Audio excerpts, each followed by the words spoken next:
Yeah, Democrats are finally getting brutally honest on why they lost. The New York Times, talking to a bunch of the party's bigwigs, and strategist Liz Smith probably summed it up best after she said, quote, "The Democratic brand is in the toilet.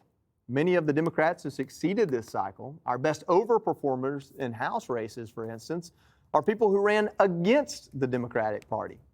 And speaking of that toxic brand, Chuck Todd just dropped a bombshell, a Biden polling memo from 2 years ago, warning they'd go broke if they went woke. A strategist for a Biden super PAC circa 2022 sent me a polling memo that he had sent to the campaign. The democracy message really didn't ring true with Latino voters, especially if they're first or second gen. Because first, you want to see a democracy crumbling? Let me introduce you to El Salvador. You want to see a democracy that doesn't work? Let me introduce you to Venezuela. The Trump campaign targeted them on the same issues they were targeting working class white voters. Mm-hmm. And the Harris campaign targeted them as a community of color. So could fresh leadership be the antidote for all that ails the Democrats? Well, not so fast. Jen Psaki is scolding her party for snubbing AOC and picking a 74-year-old longtime key committee for a key committee post. Check this out. House Democrats missed what I would consider a big opportunity. They passed over Congresswoman Alexandria Ocasio-Cortez for the top Democratic spot on the Oversight Committee. This felt like an obvious chance to apply some of the lessons we should have learned from the November election, right? Instead, Democrats passed over one of the youngest, most media-savvy members of Congress for a key leadership public role. Tyrus, yes, sir. Explain how AOC is the future of the Democrat Party. She's not, okay? First of all, they decided not to go with an influence over someone who had actual experience. AOC's legislative record is what? How many laws? What? They figured out the problem is that the Democrats haven't been in office. They haven't been working. This has been the progressive branch. It's not when you say brand, you're not selling sneakers and shoes. Your brand is the American people. The Democratic Party used to have solid ideas. They down the middle stuff. What happened was we got a president who was unfit. The cover-up and the people who were calling the shots were progressives. And that's what ruined the country. So you have to stop blaming Democrats. You also have to stop having people who were part of the crime tell you what was wrong. Psaki and the other guy, you were part of the problem. You promoted an unfit Joe Biden. Now you're trying to tell mainstream common sense Democrats what's wrong with their party? No, you're a part of the problem. We need to get back to common sense values, and there are people on the left who voted for Trump who didn't change their little donkey pins. They just wanted common sense. Just like the extreme right, we don't want them calling shots. We saw 3.5 years of progressives who are not elected calling shots, the AOCs and those are the ones who were why Biden was wandering around. They were telling us he was sharp as tacks and he was quicker than everyone else and no one could keep up with him. That's why you lost the election. You lied to the American people. DEI, unqualified people made decisions and America said no, period.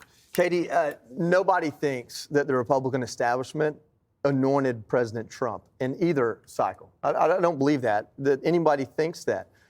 President Trump was viewed as an outsider in 2016 and a disruptor in 2024. Kamala Harris, for all intents and purposes, and I do concede that she was on the ticket when Joe Biden was elected, so there is that.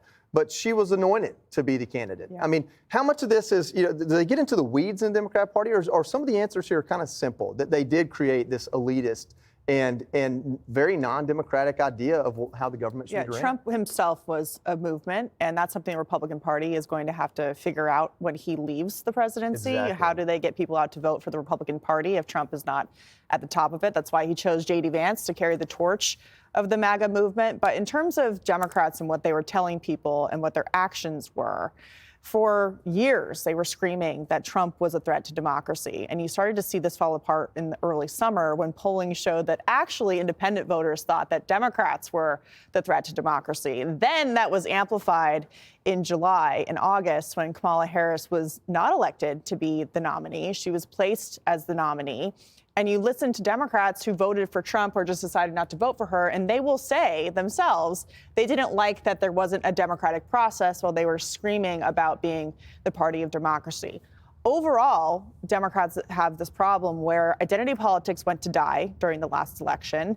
They're losing their coalitions that they have built over the course of the past 20 years. They don't have a plan to really get them back, and Republicans are cutting into the demographics that typically vote for them. So they're going to have to grapple with that. The final thing is you have people like Jen Psaki and people on the far left saying that they lost because they weren't to the left enough. When every single arrow on the map pointed to the right, the country shifted to the right. California voted for Prop 36 in every single county. They wanted law and order. And yet their solution is to double down on crazy. And it's not that Jerry Connolly is a moderate by any means. So I'm not sure that was actually about, I think that was more about seniority than anything else. Exactly. But this idea that there's a number of high-profile Democrats in the media in their own bubble calling for more far-left ideas and policy positions when the country thoroughly rejected that. And they lost to Trump the second time thoroughly, I think is very interesting, and we'll see if that can play out for them. But right now they're losing a coalition, and they are not listening to people who just want some normalcy in their lives.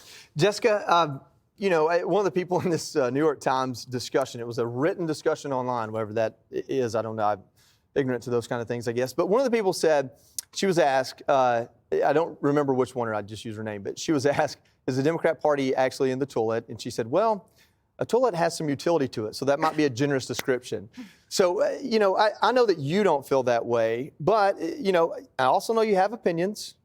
And so what's your opinion on what the Democrat Party should do moving forward? Is it lean into the AOCs to find their version of Trump, or to double down on their progressive leanings? Well, AOC is a multitude of things. So on the one hand, she is a lefty progressive legislator. She has said some of the things that have hurt the party the most, like defund the police, for instance. And that's a huge problem. She is also, on the other hand, one of the only bona fide media savvy brands that we have. And I know a lot of people who tune into her Instagram lives who do not agree with her politics at all, people who are either on the conservative side of the party or even Republicans. And it should be noted as well that she's very well liked on the Hill. There are a lot of Republicans that enjoy her personally, that think they could find ways to work with her. But this election was a branding election. I mean, Donald Trump is an enormous brand. He's out there selling items with his name on it, for God's sake, guitars, Bibles, steaks, whatever it is. And AOC is one of the people in our party who understands how to communicate as a brand. And I think that's more what Jen Psaki was talking about, that was the missed opportunity. Jerry Connolly, who has technically earned the right to be the head of the committee, is 74 years old and also has cancer. And that is complicating. And maybe there's some middle ground person who's like in their 50s, which is what Jamie Raskin was. He moved up to a different committee assignment. But I can understand people thinking at this moment, when we lost the podcasting wars, shouldn't we have people that can show up anywhere, anytime, and talk to anyone, right? You can imagine AOC on with Joe Rogan, Lex Friedman, Andrew Schultz, Alex Cooper, the Pod Save America bros. She can go anywhere, and I think we desperately need that. But it's a working class voter problem. Tyrus has said this many times. The only color that mattered this election was green. You have to message on that. And our party, you might be able to pull off winning an election without working class voters. But most Democrats I know, and the way I feel, is I don't want to do that. I don't want to be a party of just people with college degrees and above. And so we need to focus on that kind of messaging, like what Dan Osborne did, what Pat Ryan did, et cetera. Kendi, how vulnerable are Republicans, specifically Trump-led Republicans, in losing some of these things that fall into that populism umbrella if the Democrats do find the right voice? And we talk about things like, legalizing marijuana, or some of the things that feel more progressive, but those are people that kind of fell in under Trump a little bit this time around. Maybe that's a bad example, but I don't think that's a bad example. And I think, this election was really about ideas, and it was really about talking to people about their pain. And, I disagree with you. It's not about the optics, and it's not about the messenger. It was a referendum against progressivism. People see that, they feel that, and they are sick of it. It doesn't work. And Alexandria Ocasio-Cortez can say things like, well, I'm done primarying people. It's because she wants to be a mainstream Democrat. Yeah. But, she's also my values have never changed type of Kamala Democrat, and that Her words have harmed the party. Her ideas are awful for America. And voters are never going to accept her as a mainstream candidate because she is so polarizing. And unlike Trump, who can pivot to populism, which helps working people, she is a confiscator. She has these big ideas like tanking an Amazon facility just outside New York City. And voters here were outraged because they're like, no, we want those jobs, not your virtue signaling and grandstanding. So I think they have to find people who can get them back to populism. If they do, yes, Republicans are very, very vulnerable on that point. But as long as Democrats are the party of war hawks, I don't think Republicans have a lot to worry about right now. I think AOC has an authenticity about her, regardless if you believe it or not. Like if you juxtapose her just to Kamala, she could say the same thing and be much more believable. And she's young, so she can change her views and her positions and be forgiven for it. I think going against Pelosi that many times brought her some credibility, but it came back to She bite kept her. losing all those Yeah, battles, though. it bit her this week, actually. Pelosi actually knifed her from the hospital in But, Germany. I think AOC will probably be around a little bit longer.